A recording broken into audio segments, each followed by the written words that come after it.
Assalamualaikum warahmatullahi wabarakatuh. Bismillahirrahmanirrahim. Tabarakalladzi nazzalal furqana ala 'abdihi liyakuna lil 'alamin nadhira. Allahumma shalli wa sallim ala sayyidina Maulana Muhammad wa ala alihi wa sahbihi wa barik wa sallim asma'in amma ba'du.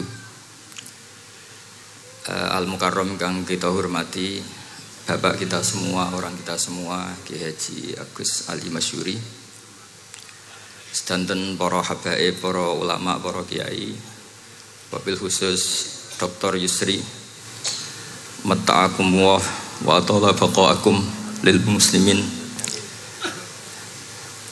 Tamu-tamu undangan yang kami hormati, di sini ada Bapak Muhaimin Iskandar, semua adik-adik santri yang saya cintai, yang saya hormati. Ini pertama kali saya pakai serban. Insya Allah tidak sampai 1 menit nanti saya copot. Karena untuk gus-gus muda itu ada kaedahnya. Katanya dulu pakai serban setelah bisa baca Wahab. Kalau sekarang enggak, kalau sudah kaji dipanggil abah ya pakai serban. Saya ini santri sarang mulai kecil. Dulu pakai fikih, model usul fikih. Jadi kalau keyakinan Mbah Maimun itu kalau ada santri pakai peci putih itu dimarahin. Katanya beliau, wong desa itu kaji adol Tegal, adol sawah, mbok saingi kedul 5.000. Jadi ngelarani kiai itu, ngelarani wong desa itu dosa katanya. Tapi beberapa kiai pakai peci putih karena sunat. Akhirnya saya sudah haji tapi keterusan pakai peci hitam karena mulai kecil diharamkan terus keterusan itu. Pakai serban juga gitu, dulu ada kaedahnya katanya boleh pakai ini harus setelah ini terus keterusan nggak pakai. Tapi ini alhamdulillah dikasih sama Gus Ali, ini saya terima. Nah ini IARO apa tamlik tidak tahu. Teman-teman bahasa Indonesia Jawa bahasa Inggris jadi bahasa Inggris favorit, understand juga. Jawa mawon nggih, santai-santai mawon nggih. Ini saya tidak tahu, saya harus istighfar atau harus syukur. Karena kenapa saya berpikir ini kalau butuh istighfar nopo syukur, mergi termasuk yang paling saya hindari itu acara seperti ini. Cuma ada 2% pengecualian, yaitu guru, keluarga, temannya bapak. Ini Gus Ali termasuk masuk kategori temannya bapak. Saya itu berkali-kali diundang acara publik itu tidak pernah mau. Satu, mungkin nggak bakat ya, nggak bakat juga nggak ingin. 2, saya tidak cukup punya kemampuan untuk menjelaskan konstruksi Islam yang utuh hanya dalam waktu 1 jam. Karena keyakinan saya ngaji itu harus khatam, karena saya ini trauma. Kalau ngaji di depan Musannaf bilang kama sayati, sebagaimana yang akan datang. Setelah belajar di belakang kama sabako, seperti yang sudah kelewat. Sehingga gara-gara itu saya kalau sinau itu khatam dari min awali hatta akhiri. Karena yang satu di depan kama sayati, setelah di belakang kama sabako apa kama takotam. Yang jelas ilmu yang saya tekuni memang ilmu tafsir. Gus Ali tahu betul tentang bapak saya. Karena mulai kecil saya ini menangi beliau belum tenar-tenar amat, sampai sangat tenar, mungkin sampai langit kayak khawatir. Begini, dulu saya di sarang itu pernah rois takrib, rois fathul mu'in. Tapi yang menjadi saya tambah alim itu gara-gara gejolokan bapak begini. Hak dhisik ana wong imami saking semangate ngapalno hal ataka hadisul ghasyiyah Jumat-Jumat itu, karena dia ingin keren ya pakai surat panjang gitu. Terus dia datang ketika takbir langsung baca Bismillahirrahmanirrahim hal ataka hadisul ghasyiyah. Makmumnya bilang subhanallah. Karena dia agak pede dengan surat yang panjang diganti qul ya ayyuhal kafirun. Makmumnya masih bilang subhanallah. Sampai berkali-kali diganti surat kulhu, ya makmumnya tetap bilang subhanallah. Karena nggak tahu caranya mengingatkan kalau imam itu tidak baca Fatihah. Karena ada satu cara, yaitu kon ngelingno ngangge napa subhanallah. Akhirnya wonten makmum sing nekat ora maca Fatihah. Nah, pertanyaan bapak saya, kamu harus berani istihad, merubah hanya satu pakem, mengingatkan imam tuh pakai subhanallah. Karena kalau kasus seperti ini nggak cukup diingatkan subhanallah. Niki adik-adik, kira-kira batal mboten ngelingno imam muni ora maca Fatihah. Kalau sampean bilang batal, berarti nggak ada solusinya. Kalau bilang sah itu beberapa kalimat yang dalam pakem sholat itu apa? Membatalkan. Sampean milih batal apa enggak? Enggak polling saja kayak pemilu. Sampai saya tuh cari-cari, akhirnya ketemu juga di kitab Mizan Kubro diterangkan oleh Imam Malik bahwa kalamul musolli, musolli itu ngomong, kalau itu manfaat, tapi jangan ditiru loh ya, dan darurat, ya, dan darurat, maka itu boleh dan tidak membatalkan sholat. Misalnya imam sholat kemudian di bawahnya ada bom atau ada ular kobra, kalau nggak ada cara ya mau tidak mau harus diingatkan pakai kalimat, karena kalau subhanallah tok nanti gonta-ganti surat saja. Tahu-tahu mati dipatok ular apa? Kobra. Sehingga dari gejolokan-gejolokan seperti itu akhirnya saya berpikir, sampai saya nyari kitab-kitab Al-Madzhabul Arba'ah, karena memang nggak cukup. Terus pertanyaan kedua kata bapak saya tentang tradisi, misalnya orang-orang kampung kalau bikin batu bata itu dari tanah, kemudian kadang makjunun bisirjin, kadang dicampur dengan apa? Sirjin. Nggak usah diterjemah, ini sambil latihan bahasa Arab katanya. Masa pondok internasional nggak bisa bahasa Inggris sama bahasa Arab? Makjun ya. Ternyata mazhab Syafi'i ianya membolehkan atau nganggap alatut tohara itu dua, alma wa turab. Tapi ternyata dalam mazhab Hanafi termasuk alatut tadhir atau alatut tohara itu an-nar, yaitu api. Alasan Abu Hanifah, orang mukmin yang banyak dosanya itu untuk masuk surga itu disucikan dulu di neraka. Artinya an-nar itu al-mutahhirah. Nar itu gunanya mensucikan. Sehingga batu bata karena sudah mengalami proses dibakar, maka berarti suci meskipun makjunun bisirjin. Ya tapi jangan pakai tayamum, pakai apa? Nah, jadi kalau Anda mandi junub atau nggak punya wudhu, kalau nggak ada turab sama apa? Air, ada solusinya, yaitu wudhu pakai nar. Tapi itu jelas haram itu kalau itu, karena nggak mungkin nggak ada turab, itu nggak mungkin.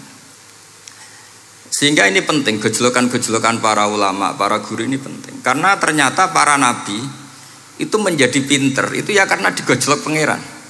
Saya punya sekian contoh di kitab-kitab para wali.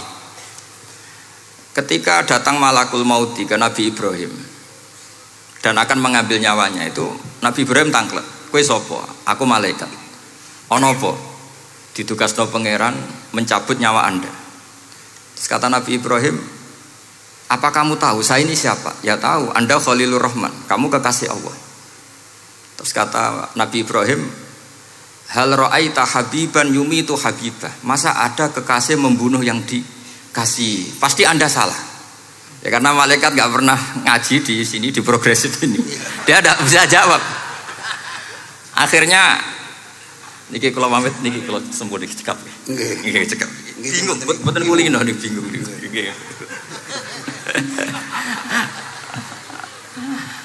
Akhirnya malaikatnya matur malih teng pangeran.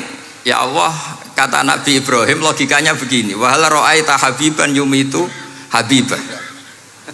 Mosok kekasih kok dipateni kekasih. Terus kata Allah gini, ya sudah bilang gini sama Nabi Ibrahim, sama Ibrahim. Wahal ra'aita habiban yakrahu ayyalqa habibah. Mosok kekasih kok ora siap ketemu sing dikasih. Akhirnya Israel datang lagi. Balik mana? Gini logikanya dibalik sekarang begini gitu. Wahal ra'aita habiban yakrahu ayyalqa habibah. Terus Ibrahim bilang oke ya, nggak masalah, sudah. Artinya apa? Kita ini diajari satu logika. Logika apa saja? Ini Allah. Sehingga ya memang normalnya hidup tuh cerdas. Kata Ghazali, cerdas nyikapi apa? Realitas. Ini penting saya utarakan. Saya punya sekian contoh kecerdasan para nabi. Saya berkali-kali cerita, nabi yang sezaman itu sebetulnya 3, tapi yang ilmunya level itu hanya 2. Karena ada yang sezaman yaitu Ibrahim dan Lut. Tentu tidak level karena Nabi Lut itu pernah keponakan Nabi siapa? Ibrahim. Kedua Nabi Musa dan Nabi Harun. Tapi ini juga agak level karena Nabi Harun jadinya Nabi itu karena proposal Nabi Musa. Jadi proposal mulai dulu ya ada. Nah, Nabi Musa kita tahu adalah al-sak. Al-sak itu kalau ngendikan itu lesannya agak cedul ya. Cedul. Ini nanya jejer ke sana. Jadi kalau nggak bisa tanya ya. Bahasa Arabnya pokoknya al-sak, cedul ya. Cedul.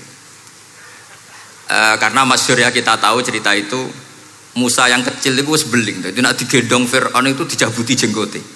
Padahal masih kecil. Sesuai Fir'aun curiga dasar Bani Israel. Lama-lama dia memutuskan sepatah ini aja ini jelas darah-darah Israel. Kita tahu Fir'aun adalah orang Kipti, orang Mesir. Setelah berkali-kali gitu terus tanya gini sama Asia, ini anak ini sudah bisa mikir, memang dasar Bani Israel jadi gak suka orang Kipti. Orang bah cah cilik biasa gak masalah. Singkat-singkat terus dites ada jamroh, ada bara api sama apel. Sebetulnya Musa ini sudah tahu mau ngambil apel, tapi kalau dia ngambil apel dibunuh sama Fir'aun berarti bisa membedakan. Akhirnya sama Jibril diarahkan ngambil apa? Api jamroh tadi. Akhirnya agak ditelan terus menjadi lesannya apa? Cedul. Sampai sepuh jadi nabi tetap begitu. Makanya beliau ngendikan Rabbis shrahli sadri wa yassirli amri wahlul 'uqdatam min lisani yafqahu qawli. Terus proposalnya itu tadi waj'alli waziram min ahli Haruna akhi. Sebagian ayat lebih jelas lagi yaitu wa akhi Harun huwa afsahu minni lisanan fa arsilhu ma'iyya rid ayyusaddiqun. Jadi dan saudara saya Harun lebih fasih berbicara daripada saya. Jadi kualitas ilmiahnya bagus Musa tapi jubirnya itu Harun. Ya kira-kira kayak Mbah Lim dulu. Iya Mbah Lim. Ya. Jadi ini saya jubirnya Gus Ali, saya Harun, ini Musa. Maksudnya kaya karena sudah ada nabi. Singkat cerita karena Musa itu agak alsak sehingga Harun ini ya nggak levelnya.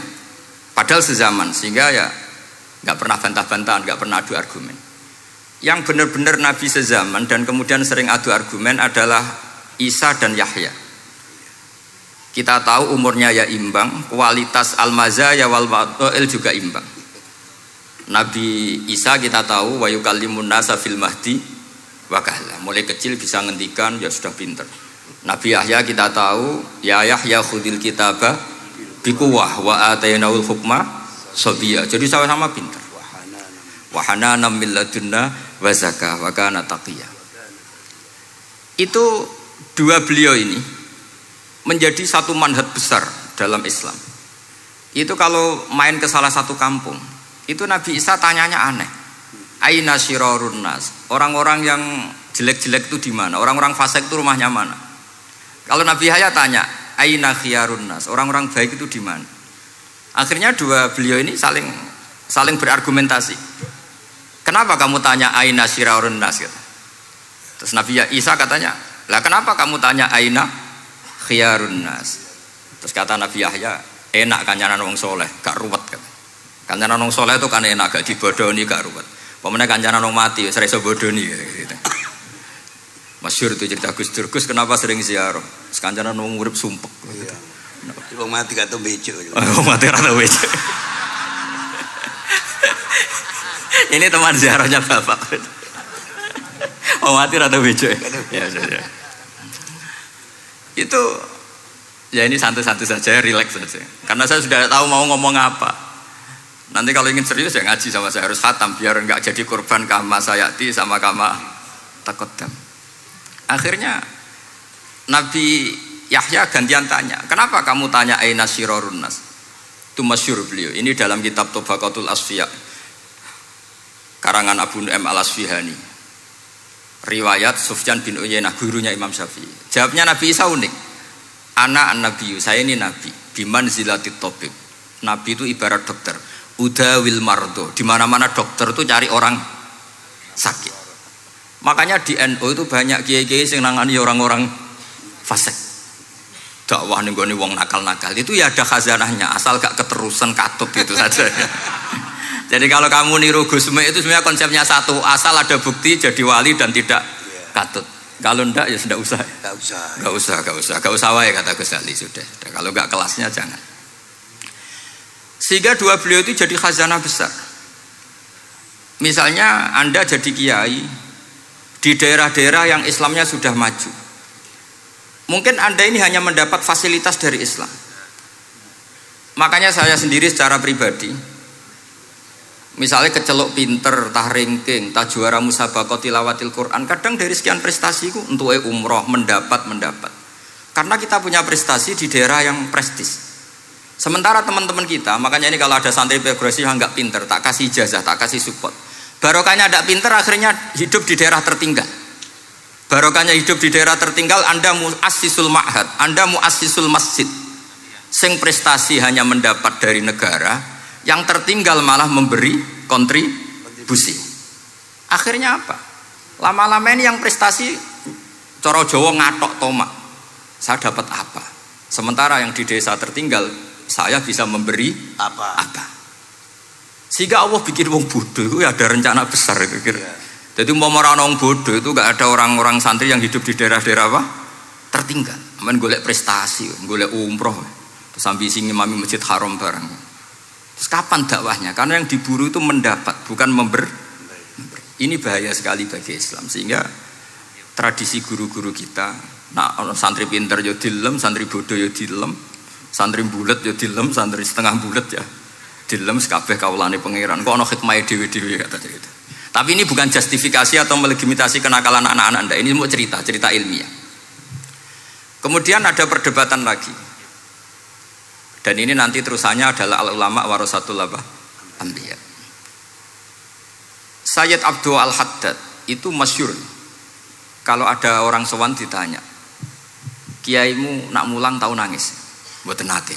Lereni ngaji wek wong ngono iku. Atine atos ya. Tapi Abdul Hasan Asyadzili kalau ada orang tamu tanya, kiaimu nak mulang tau guyu? Mboten nate. Lereni wong ra iso syukur gitu. Jadi ini dua kutub besar. Siapa yang enggak tahu kewalian Abdul Hasan Asyadzili? Siapa yang enggak tahu kewalian Sayyid Abdul Al-Haddad?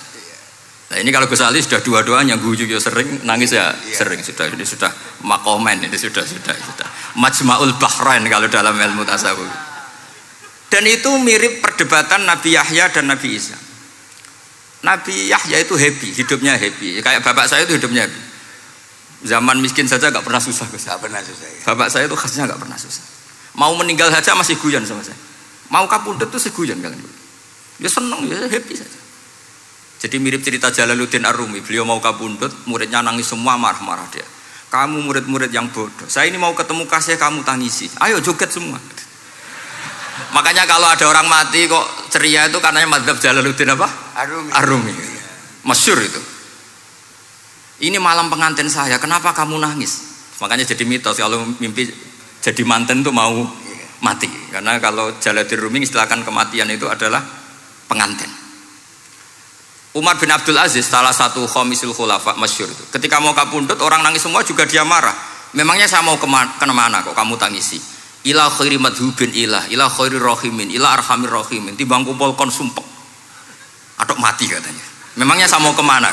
Ila khairi madhubin ke zat yang terbaik yang kita tuju.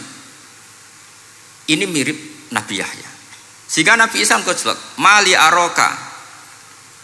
aroka dohikan ka'annaka ta'manu min makrillah. Kamu kok sering senyum, sering guyu, ngakak-ngakak, seakan kan kamu tuh tidak pernah akan kena siksa.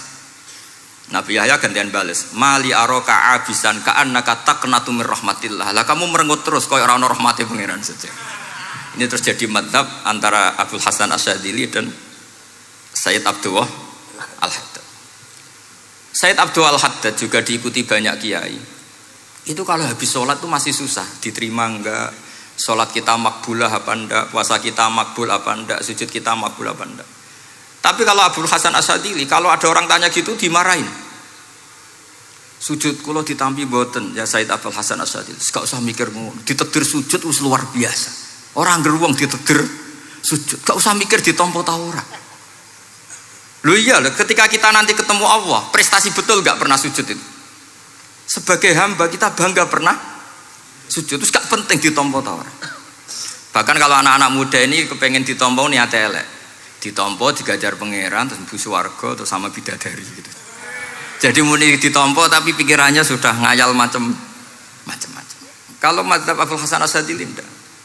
Sehingga kitab hikam kita tahu kitab hikam itu adalah dikarang Ibnu Athaillah As-Sakandari, dia muridnya Abdul Abbas Al-Mursi dan ini terus muridnya Abul Hasan Asyadzili. Itu cerminan Syadziliyah murni. Ya saya ulang lagi itu cerminan Syadziliyah murni. Sehingga beliau ngendikan masyhur itu, qalilul amali ma'a syuhudil minnah minallah khairun min kasiril amali ma'a ru'yatit taqsir. Jadi amal sedikit tapi yakin itu anugerah Allah, lebih baik beramal banyak tapi masih merasa salah karena ra ono syukure. Makanya bapak saya Gus Ali ana wong abangan gelem salat, gak tahu gak disahno sah terus. Ketika ada orang fikih marah-marah tapi rubah gedang, wes rubah gedang lah, wes sah terus. Pokoknya sah terus. Ini sangat-sangat sadili berarti. Ini penting saya utarakan supaya khazanah kita itu tidak pernah habis. Karena al ulama warasatul anbiya. Nabi tidak ada warosati, tapi warasatul anbiya. Sehingga semua watak para nabi sebelum Rasulullah SAW itu semua tercermin pada umatnya Rasulullah SAW. Cerita paling terkenal tentu Asra Badrin. Tawanan-tawanan perang Badarin mau diapakan? Rasulullah istasyara Abu Bakrin. Terus kata Abu Bakar, itu keluargamu ya Rasulullah. Hum asyiratuka, hum aqaribuka. Ya maafkan saja. Terus ditanya Umar, menurut kamu gimana Umar? Itu kan orang-orang yang ngusir engkau ya Rasulullah. Yang dulu ingin membunuh engkau, sekarang ketangkap ya bunuh, kok repot. Apa kata Rasulullah? Masaluka ya Abu Bakrin kamasali Ibrahim isqala faman tabi'ani fa innahu minni wa man asani fa innaka ghafurur rahim. Sing prestasi ya alhamdulillah, sing ra prestasi muga-muga pangeran akeh sepurane. Sudah gitu ya cara Gus Ali ya sis ngono kok repot. Wa masaluka ya Umar kamasalin Nuh isqala rabbi la tadzar alal ardi minal kafirina dayara. Sudah habisi saja ning donya kok kafir. Tapi anehnya apa? Rasulullah akhudha bi madzhabi Abi Bakar. Nabi mengambil pendapatnya siapa? Abu Bakar. Karena Nabi kena khitab anit tabi millata Ibrahim hanifah. Akhirnya terus keterusan. Akeh kiai NU nek ana umat salah dibarno nganti ra roh nak salah. Makanya kenangan saya sama Mbah Sal Mahfud karena beliau itu sepupu sama Mbah saya di Israel itu. Kata Mbah Sal gini, "Hak umpama pantes," kata beliau ini, "umpama pantes, pondok-pondok itu tak sertifikat." Kenapa Mbah? Lah ya akeh kiai gondrong muridé kol gondrong kabeh terus kadang rapati salat jare diulang kali jogo. Engko neng kali-kali golek Nabi Khidir gak tau ngaji. Lah ngene iku nak ditakoki afiliasine kok NU gitu. Mau disertifikat, dadi distandarkan. Pokoknya anggere gak ana takribe ya ora NU gitu. Karena nanti kalau gak disertifikat ini terus khayal-khayal macam-macam ini rata-rata kan afiliasinya juga ngeklaim NU. Padahal ya itu tadi, jadi diulang kali jogo langsung diulang macam-macam. Ini penting saya utarakan karena standarisasi ini penting. Caranya gimana? Kita harus sebanyak mungkin baca khazanah Islam. Makanya Imam Ghazali, kayak apa pinternya Imam Ghazali? Beliau di akhir kitab Ihya ngendikan wa alaika bimudawamati mutalaati kitab khilyatil auliya wa tabaqatil asfiya. Sehingga kita akan punya khazanah yang luar biasa. Saya punya banyak tentang kearifan ya para ulama-ulama dulu. Di antaranya dulu saya sering diceritain bapak tapi gak paham. Tapi setelah saya ngaji lama-lama paham. Beliau pernah didawi Badul lagi nih. Nur dhisik ana wong salat 2 rakaat. Terus syukur akhirnya salat lagi sampai 4 rakaat. Saking syukurnya salat lagi sampai 6 rakaat. Seterusnya sampai 1000 salat. Kita tahu itu Said Ali Zainal Abidin. Jadi dia menambahkan sholat itu karena iskon lillah, wa syauqon lillah, mahabbatan lillah. Bukan kayak kita, karena ingin sholat 1000 rakaat dibagi sekian menit terus kenanya 2 jam. Jadi kayak kita taraweh lah 20 menit, 20 rakaat dibagi sekian kenanya 7 menit. Pentingnya apa? Meskipun kita tidak akan mengalami seperti itu, tapi kita menjadi tahu ketika Rasulullah SAW ngendikan wa qurratu aini fis shalah. Bahkan Nabi kalau banyak masalah itu Nabi ya mutaraddidan di dalamnya. Setelah mutaraddidan agak panik, Nabi tanya gini sama Aisyah, Aina Bilal, Aina Bilal. Bilal kemana, Bilal kemana? Setelah Bilal notok, tok tok tok tok, ya Rasulullah as-sholat. Arifna ya Bilal, arifna ya Bilal. Saya kasih istirahat ya Bilal, saya kasih istirahat. Karena roh dunya, roh politik, roh kebudayaan, roh dulur bulet kabeh. Sing ra bulet mok sitok hubungan ambek Allah Subhanahu wa taala. Maka disebut as-sholat rohatul mukmin. Apa yang terjadi? Ashabu Rasulillah ketika Sayyidina Umar ditusuk oleh Abu Lulu al-Majusi, tentu pakai kira-kira ya panah yang kayak pancing. Jadi kalau sudah dimasukkan kadu cabut itu sakitnya minta ampun. Apa kata Umar? Nanti cabut ketika saya sholat. Karena sekali sholat dan setelah itu dicabut nggak terasa. Ya, kalau sholat kita ada nyamuk ya sudah. Ini penting saya ceritakan sampai ada wali ditawarin Allah, silahkan masuk surga, tanya, ya Allah di surga ada sholat enggak? Kalau tidak ada sholat enggak lah katanya. Karena dia nggak bisa membayangkan nikmat tanpa sholat. Sehingga penting sekali kekaguman-kekaguman ini. Ketika Sayyidina Umar wafat, di antara yang pertama ditanyakan adalah yang bunuh saya siapa? Itu Hulamul Mughirah, Abu Lulu al-Majusi. Beliau spontan langsung ngendikan gini, Alhamdulillah alladzi ja'ala maniyati biyadi rajulin lam yasjud laka sajdatan tuhajuni biha yaumal qiyamah. Matur nuwun Gusti, saya dibunuh oleh orang yang enggak pernah sujud. Kalau saja dia pernah sujud, saya tidak berani maksudkan dia. Jangan-jangan sujud itu engkau terima kemudian dia min ahlil jannah. Kayak apa pentingnya kenangan sujud? Rasulullah juga pernah ngendikan nanti kalau dunia sudah ruwet, as-sajdatul wahidatu khairun minad dunya wa ma fiha. Satu sujud lebih baik ketimbang dunia seisinya. Karena itu kelayakan kita sebagai hamba. Makanya Abu Hasan Asadili ngendikan, sudahlah kafal amilina jazaan an radiyaka laka ahlan. Sudah ditakdir ngamal sudah harus syukur. Kok mikir ditompo ta ora usah, gak penting. Itu madzhab Abu Hasan apa? Asy'ari. Dan itu ditiru para kiai-kiai kita. Madzhab Said Abdul Haddad juga ditiru kiai-kiai kita. Sehingga sedekah Rasulullah ketika ngendikan al ulama warasatul anbiya. Ini penting saya utarakan karena khazanah kita biar tetap kaya. Makanya masyhur dalam Manaqibul Ghazali kita tahu Imam Ghazali itu orang yang luar biasa, pengarang Ihya. Saya punya banyak karangan beliau, Al-Arba'in Al-Usul. Tapi yang paling saya cintai tentu Ihya, kitab Mustasfa, kitab Qawaid Fikih itu Usulul Fikih. Manaqibul Ghazali adalah Rasulullah pernah jejer Nabi Musa. Terus Rasulullah ngendikan ulama ummati ka anbiya'i Bani Israel. Terus kata Nabi Musa, yang benar saja, masa ulama kok kapasitasnya kayak Nabi, apapun hebatnya itu nggak mungkin lah kapasitasnya kayak Nabi. Terus kata Rasulullah, ya sudah buktikan saja. Terus dipanggillah Imam Ghazali. Ketika dipanggil, ini katanya Ghazali katanya. Ditanya sama Nabi Musa, siapa namamu? Ana Muhammad bin Muhammad al-Ghazali at-Tusi asy-Syafi'i. Mau jawabnya panjang. Terus kata Nabi Musa, kecangkeman gitu, cara Jawa itu kecangkeman, ditakoki jeneng kok jawabnya kakean. Terus kata Imam Ghazali, ya lumayan saya. Jenengan ditanya Allah sing ya alamus sirra wa akhfa saja jawabnya kelebihan gitu. Apa itu kata Nabi Musa? Wa ma tilka bi yaminika ya Musa. Qala ya asaya atawakkau 'alaiha wa ahusyu biha 'ala ghanami wa liya fiha ma'aribu ukhra. Jadi Nabi Musa ditanya, sing mbok gawa iku apa ta? Ini tongkat saya, tak pakai ini, tak pakai ini, tak pakai ini. Jadi masih banyak kelebihan jenengan timbang saya. Akhirnya fa'aqarra Nabi Musa ini ikrar bahwa benar-benar ulama Rasulillah itu keambiyai Bani apa? Israel. Jadi khazanah-khazanah kecerdasan gini ini penting.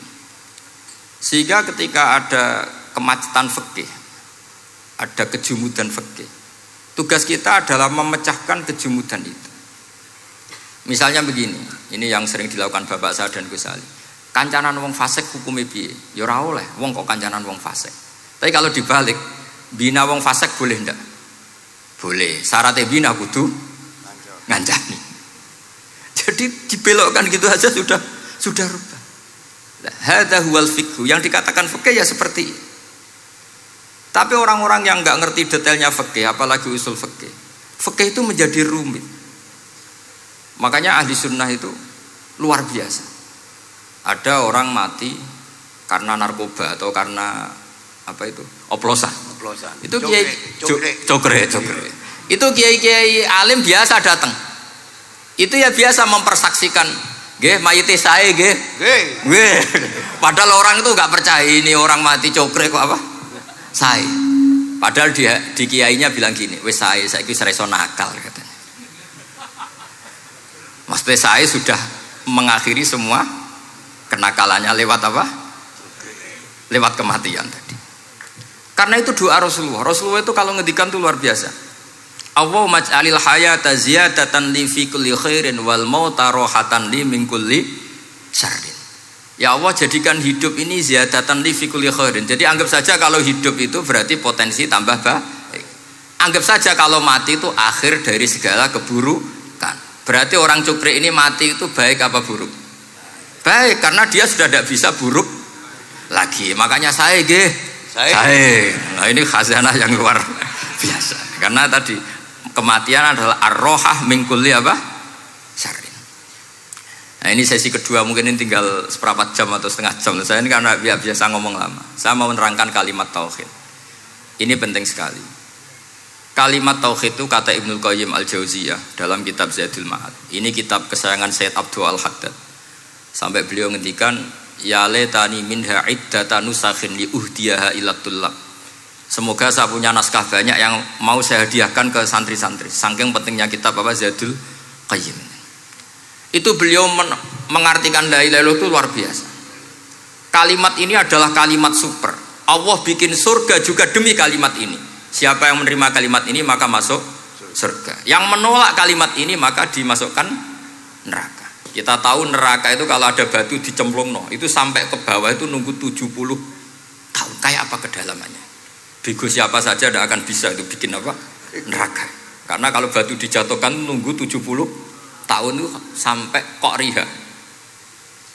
Itu dibikin juga untuk orang yang menolak la ilaha illallah. Kemudian karena manusia butuh latihan, dibikinlah langit dan bumi supaya didiami manusia untuk menerima konsep la ilaha illallah. Karena manusia butuh pelatih, diutuslah para rasul untuk melatih la ilaha illallah. Dan kalimat ini andaikan ada orang kafir 70 tahun, kemudian dia melafadzkan la ilaha illallah Muhammadur Rasulullah, maka semua kekafirannya dihilang. Maka santri-santri yang aswaja ini harus yakin, ia adalah kalimatun dakhala bihal kafiru al-islam. Ini kalimat yang orang kafir 70 tahun saja menjadi muslim. Tapi sekarang banyak gerakan dengan kalimat yang sama malah orang Islam menjadi kafir. Itu kira-kira kelompok aneh nopo boten. Hanya karena la ilaha illallah banyak kelipatok dihukumi kafir. Gara-gara la ilaha illallah bibitung dino diharani kafir. Wong kalimat ini sing kafir wae dadi mukmin. Sekarang dengan kalimat yang sama yang mukmin jadi kafir. Ini apa-apaan? Kira-kira gitu. Cara madzhab ini apa-apaan? Ini penting saya utarakan. Jadi kepastian tauhid. Ngendikane pangeran kul lil ladzina kafaru iyantahu yughfar lahum ma qad salaf. Makanya Abul Hasan Asyadili ketika nafsirkan fa'lam annahu la ilaha illallah wastaghfir li dzambika walil mu'minina wal itu ai bihadhil kalimah kata beliau. Kamu harus camkan bahwa la ilaha illallah. Dan setelah itu kamu baru sah istighfar untuk kamu sendiri maupun untuk orang mukmin siapapun, mukmin mukminah. Kita tahu andaikan kita punya keluarga kafirah atau murtadah sah enggak diistighfari? Enggak sah. Tapi sefasik apapun asal dia min ahli tauhid maka sah diistighfari karena fa'lam annahu la ilaha illallah wastaghfir li dzambika walil mu'minin. Jadi sahnya mengistighfarkan orang lain hanya dengan satu syarat, yaitu dia min ahli la ilaha illallah Muhammadur Rasulullah. Sehingga dalam cerita-cerita kewalian, dan ini saya percaya cerita ini karena saya pernah menemukan di Musnad Ahmad, saya menemukan di Ithaf syaratnya Ihya, juga di kitabnya Said Muhammad Abu Abdul Farad itu. Dulu itu ada wali yang tukang bikin Istanbul itu. Pernah dengar tuh Istanbul itu yang Quran kecil itu. Kalau sekarang kan dibikin masif, 5.000-an. Kalau dulu masih asli. Itu Kiai Sarbini itu kayak Mbah Khalil Bangkalan. Jadi karena dia orang penting itu, nak diundang orang itu, ya engkau nak ditakoki pangeran muni rombongan. Jadi kayak Mbah Khalil juga Mesir gitu. Terus ditinggal lagi. Nak takoki pangeran muni ngenteni Mbah Khalil, ngenteni rombongan. Ya sudah gitu dong. Tapi karena beliau terkenal wali ya. Singkat cerita kalau Sohibul Bait ini nggak terima karena pas 7 hari sampai di sebelah sapi apa-apa ternyata dia tahlilnya sebentar. Terus kata beliau, ya sudah semua makanan itu ditimbang pakai pohon kelapa. Yang satu kosongin katanya. Kifatul mizan yang satu atau kafatain mizan yang satu dikosongin. Beliau datang yang bikin Istanbul tadi. Bilang bis itu sudah jompat kata. Sudah tinggi bismillahnya. Kata beliau, bismillahku ora genep ae wis ngalahno pakananmu, apalagi genep kata. Ini penting saya utarakan nanti di cerita yang di kitab Musnad Ahmad. Ini perlu dicamkan. Saya hafalkan hadis itu. Inna wa ta'ala istakhlasa rajulan min ummati ala ru'usil khalaik. Setelah dipertontonkan, fayan syuru alaihi tis'an wa tis'ina sijillan. Kullu sijillin minha maddul basar. Jadi ketika dipertontonkan itu ada satu box. Yang satu boxnya itu sudah sepanjang mata melihat. Sudah satu boxnya saja itu mislu maddil basar, sepandang mata melihat. Apalagi di 99. Terus Allah itu fair. Allah tanya, afalaka uzurun, apa kamu melakukan kesalahan banyak ini punya alasan? Enggak katanya.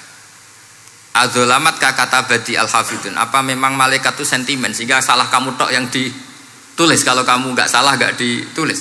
Enggak ya Allah. Terus kata Allah, bala innalaka inti hasanah, kamu masih punya satu kebaikan. Ketika Allah bilang kamu punya satu kebaikan, apa kata lelaki tadi? Nah, gunanya apa ya Allah satu kebaikan dibanding kesalahan yang sebanyak itu? Akhirnya kesalahan yang sebanyak itu ditimbang, si timbang satunya itu hanya la ilaha illallah Muhammadur Rasulullah. Fato syat as-sijillat, semua catatan salah tadi kalah. Kenapa? Fala yaskulu ma'asmillahi ta'ala syai'un, karena di dunia maupun akhirat tidak ada yang bisa mengalahkan kalimah thayyibah. Tapi sekarang kalimah thayyibah itu jadi tersangka. Nah ini makanya saya mohon santri-santri, hujjiyatu ahli sunnah wal jamaah ini harus mustaqirroh, harus sabitah, harus benar-benar berargumentatif. Sehingga kita tahu setahu-tahunya bahwa kalimat ini adalah kalimat yang orang kafir saja menjadi muslim. Masa dengan kalimat yang sama orang mukmin menjadi kafir. Ini penting saya utarakan karena kita harus terus belajar hujjah. Caranya gimana? Ya diantaranya tadi belajar kitab Ihya, beberapa kitab, sehingga khilaf-khilaf fikhiyah meskipun kita tidak bidangnya misalnya, itu tetap punya kualitas yang luar biasa.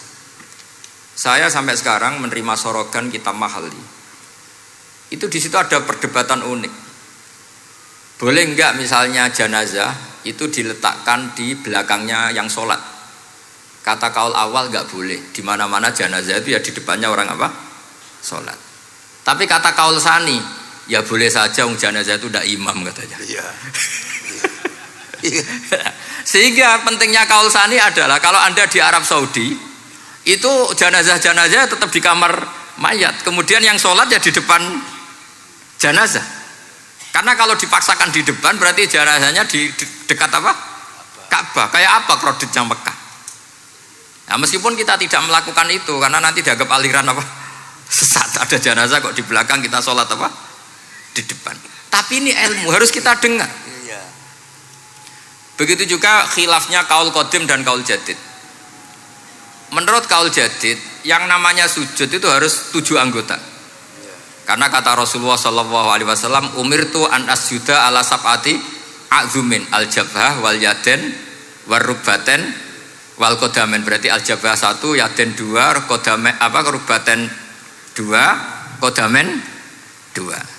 Sehingga kalau kiai-kiai fanatik fikih ku nak ana anak sujud ngongkrong dipetel-petel to. Mergo supaya 7 apa? Anggota. Tapi kata Imam Syafi'i dalam kaul qadim, kata beliau wayah tamilu, mungkin saja sujud itu cukup pakai jabhah. Karena dalam doa Nabi itu hanya sajadalaka wajhi wa sam'i wa basori, tidak ada Nabi dongo sajadalaka wajhi wa yadi wa rubbati wa qadami. Jadi kecerdasan ulama-ulama dulu itu luar biasa. Sehingga kalau kita baca pembanding-pembanding itu, lama-lama kita menjadi cerdas. Ini yang terakhir saya cerita tentang Imam Ghazali. Dulu banyak orang yang bermadzhab pentingnya uzlah. Sehingga banyak ulama yang uzlah, alasannya kumpul wong serepot tok, paling gak ngerasani wong lah, minimal dosanya ngerasani wong. Singkat cerita banyak ulama yang uzlah Kemudian umat ini dipimpin aliran-aliran sesat. Terus ulama yang uzlah-uzlah itu diparani sama ulama yang sudah jadi wali. Ya akalatal hasis, karena dia di hutan sehingga makannya hanya rerumputan. Taraktum ummata Muhammadin sallallahu alaihi wasallam fi aidil mubtadi'ah. Betul uzlah itu baik, tapi membiarkan umatnya Nabi dipimpin orang-orang yang sesat. Makanya kita terima kasih sekali Gus Ali ada di antara kita, membimbing kita, membina kita. Jangan terus dunia wis rusak tinggal nawa tidak bisa. Ini ummatur Rasulillah, ummatun marhumah, ummatun mahfudhah, ummatun mar'iyah. Insyaallah apapun kondisinya kita tunggu ini, baik dalam skala negara, masyarakat maupun kultural. Saya kira demikian. Wassalamualaikum warahmatullahi wabarakatuh.